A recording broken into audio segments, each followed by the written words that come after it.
Gracias, muchas gracias. Presentamos al doctor Adolfo León Oliveros Tascón en su programa Magazine por la Paz.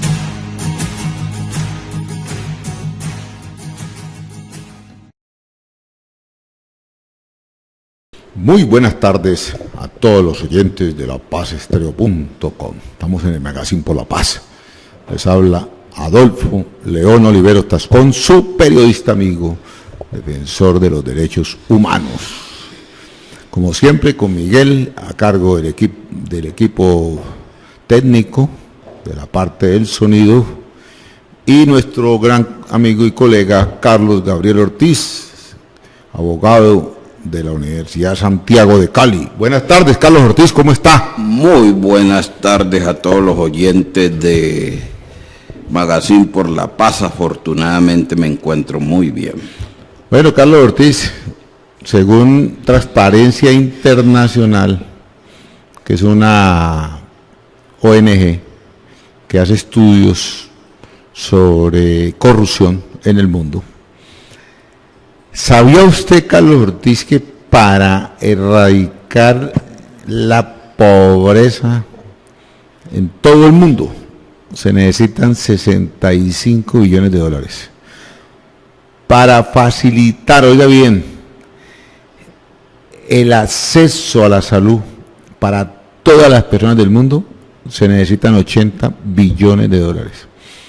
El acceso al agua para que todos los humanos, digámoslo así, tengan agua potable en sus casas, se necesita 27 billones de pesos. Para darle educación primaria a todas las personas del mundo, oiga bien, Carlos Ortiz, incluyendo Uganda, Congo, Colombia, Ecuador, cualquiera de las repúblicas asiáticas, europeas, etcétera, se requieren, oiga bien, 42 billones de dólares. Que todo esto, los 65 más los 80 más los 27 más los 42 billones, comparado con lo que gasta la humanidad, los países más ricos del mundo, inclusive países que no son ricos como Colombia, en armas, es una pichurria. Es una pichurria, o sea, es algo insignificante. Pero la comparación que hace Transparencia Internacional con su presidente José Ugaz es que conseguir esos recursos a nivel universal no está poco difícil.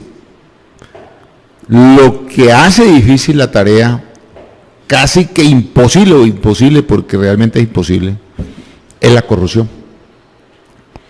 La corrupción, que es un monstruo según Ugaz, que ha alcanzado un desarrollo increíble, es como el hombre ese verde que cuando le da la chiripiorca esa que le da por el químico que tiene en la sangre, cambia de ser un hombre común y corriente a convertirse en un monstruo inmenso que puede levantar 5 o 6 carros, un tanque de guerra, puede hacer saltos de 500.000 metros.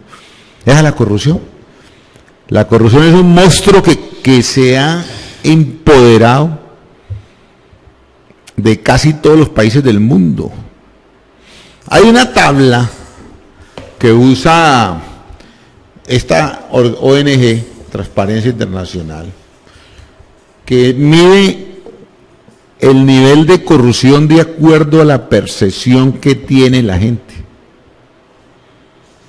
Y resulta que hay una tabla de 1 a 100. Y déjeme decirle, Carlos Ortiz, que de los países más corruptos del mundo en este momento, la percepción que tienen sus ciudadanos, en América Latina voy a hablar, y de pronto en los países de la OEA, El peor es Venezuela, seguido por Haití, Nicaragua, Guatemala, Paraguay, México. Colombia, la percepción que tenemos aquí, según este informe de Transparencia Internacional, es que el 37% de la población tiene una percepción supremamente negativa del manejo de los recursos públicos. O sea que Colombia, porque la tabla está es de arriba para abajo, o sea, los que tienen el 100% son los que no tienen corrupción, los que tienen el 1% son los que más corrupción tienen. Entonces Colombia tiene un 37%, está con una percepción de más de la mitad, más del 63% de la población colombiana cree con cifras que los recursos públicos están manejados de manera indebida, indecorosa, con corrupción, sin escrúpulos. ¿Y cómo le parece que hay países, sobre todo los países escandinavos como Suecia, Dinamarca, Nueva Zelanda, Finlandia, son países que están por encima de los 85 puntos. Hay unos que tienen 90 puntos, 92 puntos.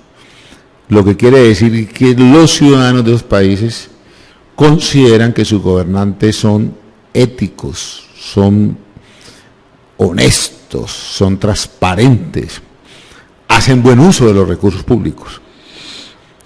Yo creería, señor Carlos Ortiz, que con los últimos escándalos, tanto el de Odebrecht como el que acaba de estallar en España de la reina Isabel II, de periódico que funciona en Madrid y que amenaza seriamente salpicar a Colombia y a muchos países de América Latina, pensaría que con estos dos escándalos de los últimos 2 meses, porque si a eso le sumamos más y más escándalos, como el caso de ese fiscal, amigo de Otto Bula, que ahora resulta que hay un subalterno de ese fiscal que también es fiscal, que afirma que al fiscal Aldana, hijo de un ex magistrado de la Corte Suprema de Justicia, que tuvo a cargo los negocios de los Nule, de Odebrecht, el de la actual gobernadora del Valle, que a ese fiscal le dieron sobornos, y el tipo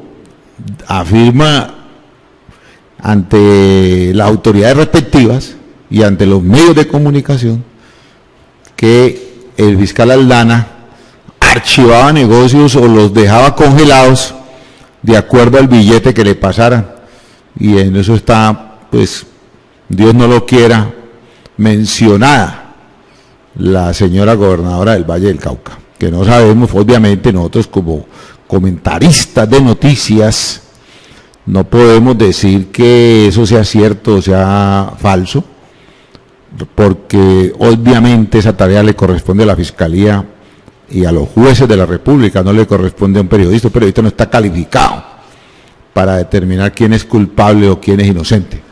Pero estos hechos, a la luz de Transparencia Internacional, enlodan la imagen de nuestro país a nivel mundial. Es que cuando uno ocupa una de las posiciones más bajas en el ranking de corrupción, es porque efectivamente se está demostrando, se está diciendo que aquí todo funciona con coimas, que todo funciona con soborno, que todo funciona con corrupción.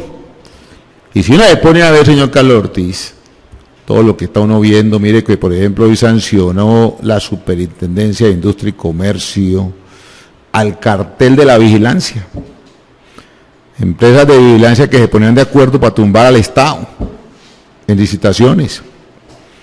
Si uno le pone a ver la cartelización del papel higiénico, del azúcar, de la salud, pues yo creería que Colombia, si ese porcentaje que hay allí del 37 fuera cierto, Colombia salió de pronto bien ranqueada, pero yo estoy convencido que si hacen una nueva medición con todos estos dos escándalos finales, creería yo que la opinión pública estaría pensando que estamos igual o peor que Venezuela.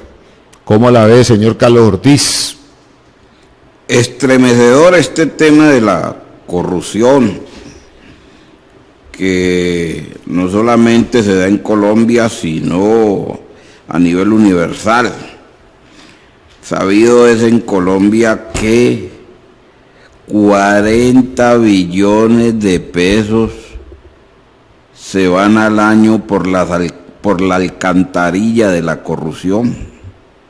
Imagínese usted todo lo que se puede hacer con 40 billones de pesos al año. No hay necesidad de estar haciendo reformas tributarias. Imagínese toda la inversión social que se puede hacer con 40 billones de pesos que se van al año. Entonces, la situación es lamentable y aterradora. El país no tiene controles para impedir la corrupción. Estamos en mora de hacerlo. Fíjese usted, por ejemplo, que el señor presidente de la República en estos días lo oí en una locución presidencial junto a los controladores de los dineros públicos, como son el fiscal general de la Nación y el Contralor General de la República, lo mismo que el procurador, en 8 puntos consignó su estrategia a seguir contra la corrupción, entre otras, quitarle beneficios a los corruptos, como lo de la casa por cárcel, y dotar a las superintendencias de unos medios que se asomen a cuando se va a intentar apoderarse de los dineros públicos para que el Estado salga adelante y evite esa intentona de robo contra los dineros públicos. Mire, Carlos Ortiz, dentro de las fórmulas que están planteando en el foro que hizo la revista de Mana, que invitaron al fiscal, al contralor, al procurador, a la gente de Transparencia Internacional, surgen varias propuestas. Una de ellas es fortalecer el periodismo independiente. ¿Qué sucede en estos países? Por desgracia, que los grandes empresarios, dueños de los bancos y los sindicatos empresariales, por ejemplo el sindicato antioqueño, los grupos empresariales asociados a la caña, etcétera, van comprando poco a poco todas las emisoras y los periódicos. Los periodistas que trabajan allí quedan sometidos a lo que diga el patrón, a lo que diga el jefe. Debe darse una reglamentación, una legislación o una norma constitucional que prohíba que los empresarios sean propietarios de los medios de comunicación. Esa sería una buena medida, porque vive también otra cosa, es que el periodista vive también del problema de las cuñas. Las cuñas son la publicidad. Y resulta que los jefes de las entidades públicas, los que manejan el gasto, los ordenadores de gasto, y también los que manejan la nómina, manipulan a los periodistas con estos poderes. Le doy cuña al que habla bien de mí, no le doy cuña al que habla mal de mí. Y hay periodistas, que aquí en Cali usted conoce más de uno, que van y chantajean con un micrófono o con una columna de prensa al gobernante que no les da cuñas, no da pauta publicitaria. Este es el primer veneno que tiene la democracia. No hay independencia del periodismo. Es que el periodismo es el que permite que se conozcan todas las triquiñuelas del manejo de lo público. Fíjate que en Estados Unidos el periodismo es el que ha logrado frenar las ansias de poder y de corrupción de los gobernantes. Son los periodistas que investigan. Watergate se dio por el Washington Post. Seguramente lo de Trump no se supiera si no fuera por el New York Times. Y así sucesivamente. La primera regla de oro, a mi juicio, es fortalecer el periodismo independiente, prohibir que el empresario, los monopolistas tengan el manejo de los medios de comunicación. Otra cosa que pasó aquí, y la gente no le para bolas, es que aquí existía la acción popular y había un incentivo cuando era por la moralidad pública. El incentivo era del 15% de lo recuperado por la entidad estatal a raíz de la acción popular que instauraron ciudadanos o ciudadanas. Resulta que los corruptos se inventaron la forma de convencer a los jueces de que la acción popular, a raíz del incentivo, tenía congestionados los tribunales. Es pura paja. Yo que estuve en el tribunal contencioso sé que es mentira. Además, el solo hecho de que el Estado pueda recuperar dineros producto de la corrupción daría lugar a ampliar inclusive la planta de cargos de la rama judicial con los mismos dineros recuperados. De manera que la justificación de quitar el incentivo establecido en la ley 472 del 98 para las personas, los actores que presentaran demandas de acción popular basados en la moralidad pública es una argumentación falaz. La congestión no es realmente lo que motivó a quitar la recompensa que se otorgaba a estas personas que se atrevían a denunciar o a demandar la corrupción administrativa. Entonces, si no fue eso, la congestión fue la intervención de los corruptos en la elaboración de la norma jurídica, porque es que el que tiembla con la acción popular es el que van a llamar a investigar. El que tiembla con la acción popular no es el demandante ni es el juez, es el accionado, es el que se robó los recursos públicos.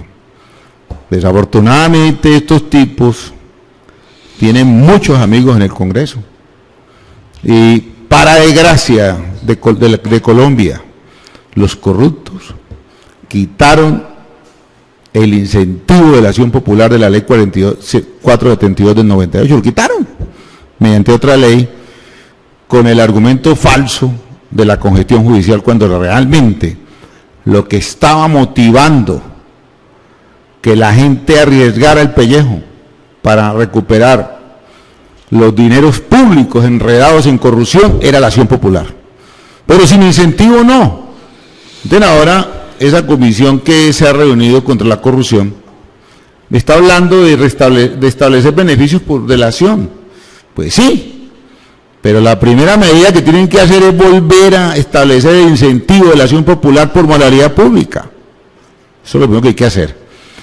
Y también crear una oficina de transparencia que funcione con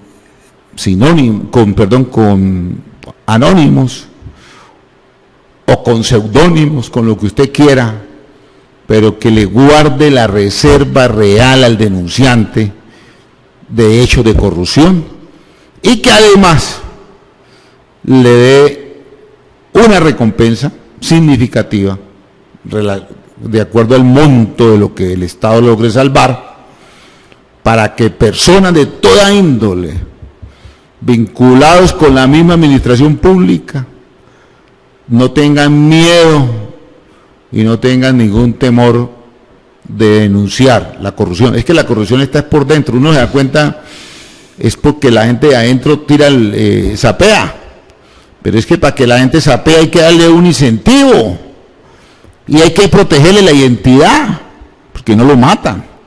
Estamos hablando de que hay bandas criminales de la corrupción, hay empresas criminales enquistadas en el Estado, y obviamente al tipo que va a denunciar o que va a sapear, como le quiera decir usted, don Miguel, pues hermano, lo pelan, como han pelado a tantos aquí en este país. Entonces lo que el Estado tiene que proponer y el Estado tiene que hacer, en lugar de andar dando paja, es restablecer el incentivo de la acción popular y darle garantías al denunciante y que no lo pelen. Eso es todo. Que haya un anonimato total para que el denunciante no tenga temor de la muerte. Que no lo maten. Que el denunciado no sepa quién fue el que denunció. Que la denuncia se fundamente en hechos objetivos que las autoridades puedan comprobar. Para eso no necesita el nombre del denunciante, se necesita es ubicar el contrato, los dineros a dónde están, a quién se los dieron, quién es el contratista, y todo ese tipo de información, que eso está y reposa en los archivos de cada entidad del Estado. Yo no necesito que venga aquí el tipo a ponerme la cara, a decirme que viene a denunciar. No, mándeme un anónimo y punto, y el Estado resérvelo, para que prospere realmente las campañas anticorrupción. ¿Cómo la ve, Carlos Ortiz? Retrocedimos en materia del combate a la corrupción, como usted bien lo avisora. Al eliminar el incentivo para la defensa de los intereses de colectivos, del patrimonio público, eliminar ese incentivo que contemplaba la ley 472 del 98, pues con este incentivo es mucho lo que permitió recuperar dineros públicos que estaban siendo acaparados por los corruptos de turno. Entonces, allí pues indiscutiblemente hay una falla que ojalá se corrija para volver a estimular a quienes mediante la acción popular logren la recuperación de dineros que pertenecen a toda la comunidad, dinero de todos. En esos foros que están haciendo contra corrupción, que entre otras cosas también ha participado el señor presidente de la República, Juan Manuel Santos, hay cosas que uno dice, bueno, ¿y esta gente en qué país vive? Por ejemplo, limitar el financiamiento privado de las campañas. Hombre, esas son unas medidas que son de tipo preventivo. No hay forma de uno decirle a un candidato que maneje dineros en campaña, que solamente gaste las del Estado y que no perciba dinero de particulares. No hay ninguna forma de conseguirlo, porque entre otras cosas esos dineros llegan en efectivo y se le entregan a los líderes, se compran los votos con plata en efectivo. Entre otras cosas, ningún líder anda recibiendo cheques, porque primero que todo no le cree al político, cero, no le creen al político.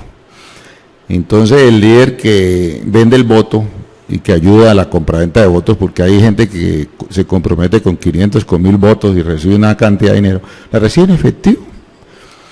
Entonces esa plática que el Estado va a dar, lo que hace es enriquecer a ese político, porque él tiene la forma de haber conseguido ya dineros, y lo que hace el Estado es darle más. Me parece que lo que hay que hacer es insistir en las listas cerradas para cuerpos colegiados. Eso es una medida que hay que hacer para evitar que se hagan campañas costosas. Yo me acuerdo cuando estuvimos en el nuevo liberalismo en Cali, en la época del doctor Luis Carlos Galán Sarmiento, que fuimos candidatos al Consejo, Carlos Arcesio Paz, Julio César Martínez, María Elvira Pérez y yo, que era suplente de Yuyo, y salimos elegidos al Consejo con 10.000 pesos, 5.000 pesos. Juan Ramón Barberena estuvo en el Senado, Pedro José Barreto Vaca, y yo creo que no se gastaron ni 1.000 pesos, porque la lista era una lista cerrada, producto de una democracia interna que hacía el doctor Galán en todos los departamentos y municipios, donde los directorios hacían sus convenciones y escogían sus candidatos, y las elecciones no costaban un peso, cero. ¿Por qué no hacemos listas cerradas? No le mamemos gallo a eso. No le demos gusto al politiquero de turno que quiere seguir estando en listas preferentes porque sabe que con plata corona. Hagamos democracia interna en los partidos y hagamos listas cerradas, y el costo de las campañas se reduce en un 90%, y ese 10% que quedan costando las campañas, eso sí lo puede pagar el Estado. Lo demás es paja. Mientras no acabemos el voto preferente, todo es paja. Lo otro es que dicen que hay que modificar el nombramiento de los organismos de control. Claro que sí. Mire usted lo que está pasando con el fiscal Néstor Humberto Martínez para poder conseguir la postulación para llegar a la Corte Suprema de Justicia como candidato. Pues obviamente tuvo que pasar por el presidente de la República, que lo postuló, señor presidente de la República, lo metió en la terna de él, y para que el presidente lo metiera en la terna, pues obviamente el presidente inventó un concurso que no respetó, lo metió por encima del que fuera, porque allí no hubo concurso, no hubo meritocracia, no hubo nada. Y después la Sala Penal y la Corte Suprema de Justicia en general, en sala plena, lo escogen a sabiendas de los impedimentos que tenía y que hoy se están saliendo a florecer. Porque es que no puede una persona que ha sido abogado, de que hay toda la gente que está metida en negocios en Colombia, ser al mismo tiempo el fiscal general de la nación. Mire usted que no se quiso declarar impedido el negocio de Odebrecht, y ahora a fuerza de los hechos tuvo que reconocer que en la adición del contrato de Odebrecht, de Ocaña Gamarra, tuvo que reconocer de que él había dado un concepto previo y que obviamente eso lo impedía para hacer la investigación. Si el hombre se declara impedido en todo, porque es que no puede declarar impedido en un pedazo y en el resto no, si ya está aceptando que fue abogado de Odebrecht, mal haría él en no declararse impedido en todos los demás casos de Odebrecht. A mí me parece que ese es un ejemplo claro de que el sistema de nombramiento de estos personajes, llámese procurador, fiscal, contralor, es nefasto. ¿Y qué decir de los contralores y personeros municipales o los contralores departamentales? Peor todavía. Ahora se han inventado un concurso de méritos chimbo, que los consejos y las asambleas desconocen los resultados, dejando un amplio porcentaje del puntaje para una entrevista, donde el que no tenga padrino político la pierde,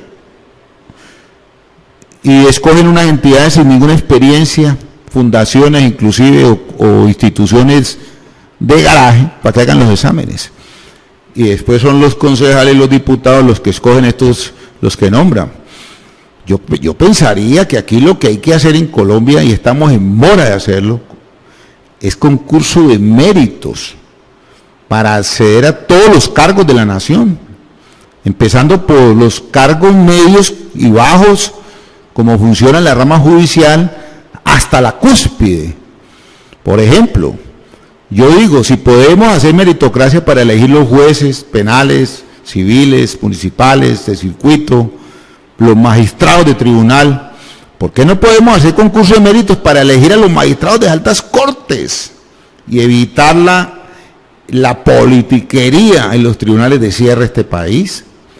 La influencia nefasta de los poderes públicos constituidos de empresarios y universidades interesados en colocar sus fichas políticas en estas instancias de cierre de la rama judicial.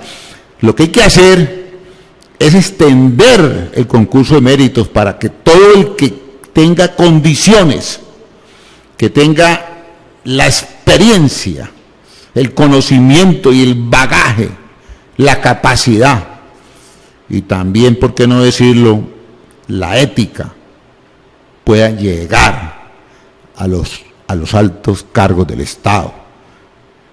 Y con el control, pues con mayor razón.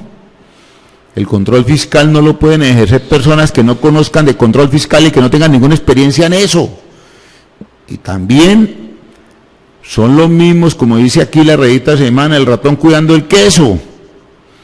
¿Cómo es posible que un contralor elegido por los concejales, si es municipal, le haga control fiscal a los mismos concejales y al presupuesto del municipio que lo manejan los concejales?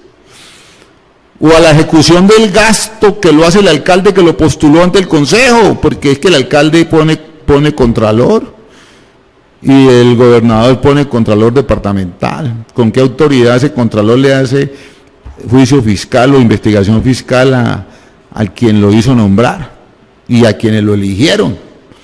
Eso hay que cambiarlo, pero no nos inventemos nada distinto a lo que hay. Hagamos meritocracia, una meritocracia real que lo maneje el Departamento Administrativo de la Función Pública, que lo haga el examen la Escuela Superior de Administración Pública y que los concursos en las altas cortes, incluyendo la Corte Constitucional, lo hagan universidades de la talla de la Universidad Nacional de Colombia, la Universidad del Valle, la Universidad Santiago de Cali, la Universidad Externado, la Universidad Libre de Colombia, instituciones de mucho respeto y que tienen un historial ganado en el mundo académico. Entonces, el gobierno tiene la forma de solucionar el problema y no lo quiere hacer porque no le da la gana. Pero yo digo que si logramos un periodismo independiente mediante una ley que prohíba que los grupos monopólicos de este país se apoderen de los medios de comunicación, si logramos introducir la meritocracia como único requisito y como el único y el exclusivo para acceder a todos los cargos de la nación, incluyendo los cargos de los magistrados de altas cortes y los jefes del control fiscal y control judicial y control disciplinario en este país, nosotros estamos dando un paso correcto hacia la disminución de la corrupción. Y si además de eso restablecemos los incentivos para los actores populares que presentan demandas para que se recuperen dineros bajo la premisa de la moralidad pública administrativa, yo estoy seguro que con esos tres elementos podemos conseguir. Si bien es cierto, Carlos Ortiz, no vamos a erradicar la corrupción en un 100%, pero podemos reducirla. Es que desafortunadamente esa corrupción es una endemia, es una pandemia. Se ha apoderado no solamente de nuestro país, de muchos países, sobre todo los países donde más pobreza hay, es donde más corrupción hay. Es que es increíble que Canadá, Estados Unidos, los países escandinavos tengan muy poca corrupción.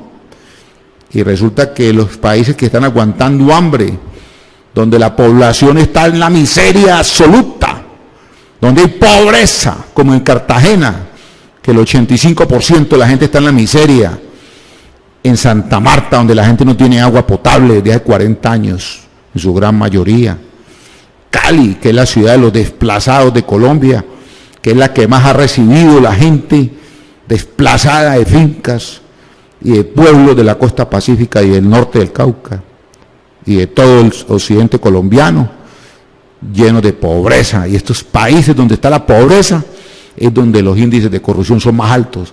Eso no debería ser así. ¿Cómo la ve, señor Carlos Ortiz? Estas costumbres entronizzadas para la escogencia de determinados servidores públicos es lo que el establecimiento no quiere cambiar. A la clase política no le interesa dar este cambio, porque hay intereses creados de esa clase política de que eso siga como está. Por ejemplo, ese Consejo Nacional Electoral, eso no tiene presentación.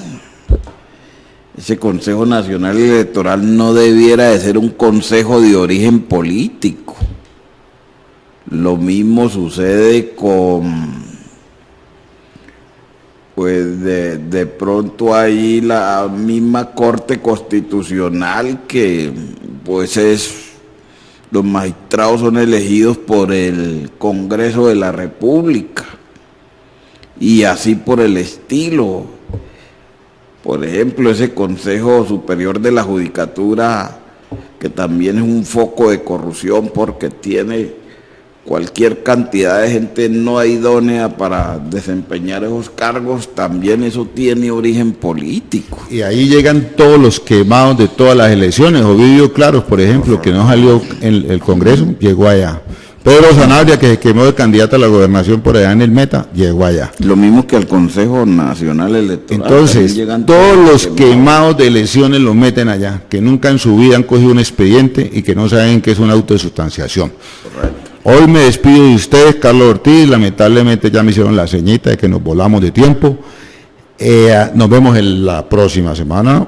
El próximo viernes. A las 4 de la tarde, con la ayuda del Todopoderoso. Y los invito a escuchar este programa de análisis de noticias con toda la berraquera del caso. Muy buenas tardes. Carlos Ortiz, despídase. Gracias a todos los oyentes del Magazine por la Paz por habernos dado esta oportunidad de llegarles con toda el cimiento de conocimientos hacia ustedes para que tengan una idea clara sobre lo que acontece en el país. Gracias, muchas gracias. Hasta aquí su programa, Magazine por la Paz, con la conducción del doctor Adolfo León Oliveros Tascón.